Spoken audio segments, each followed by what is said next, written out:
the album yourself this time around. And last time too, both times actually. Both Motorcade of Generosity and this one. And originally, didn't Capricorn get the record as is? It was, you put it out yourself and then they released the album, or you recorded it, they just said, we'll put it out your Our demos? manager like sent it over to Phil and Phil Walden. Yeah. And yeah, and he loved it. He called us up, said, I don't want to change a thing.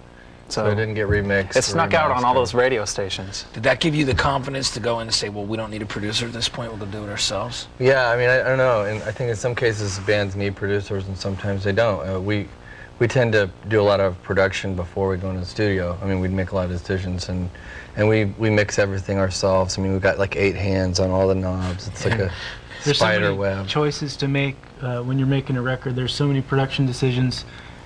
You might as well make them yourself if you can, you know. And make them beforehand, because studios are expensive. Go in there and try to go through it. Yeah. Now, really quickly, because we're going to have to go, but I wanted to ask you about Mark Cord doing the video for The Distance. How involved were you guys in the storyboard of coming up with it? Because it kind of, the lyrics got a full-on, racing car thing, metaphor. But the actual, the video is off in a different direction.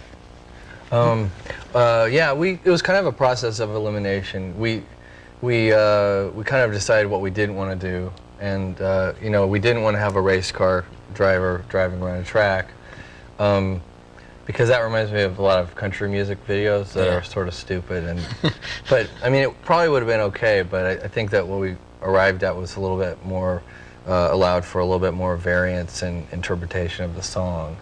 Yeah, Mark pretty much read our mind and came up with a great treatment. He's psychic. Yeah, he just walked in and he shot the whole thing in a few days. It was really smooth. Yeah, we went just north of San Francisco to shoot a lot of the running scenes. There's great places just to see a guy in a nice suit running through the woods.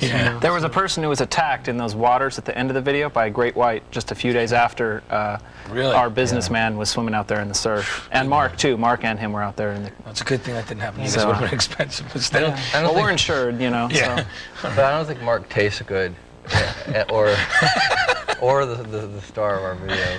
Anyway, so you got the new album out, Fashion Nugget. People can go out and buy that and check it out. And you've been on tour with the Counting Crows, right?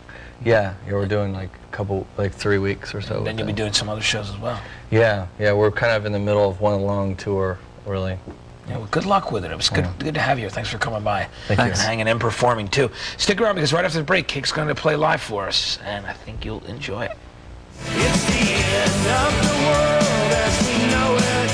It's the end of the world.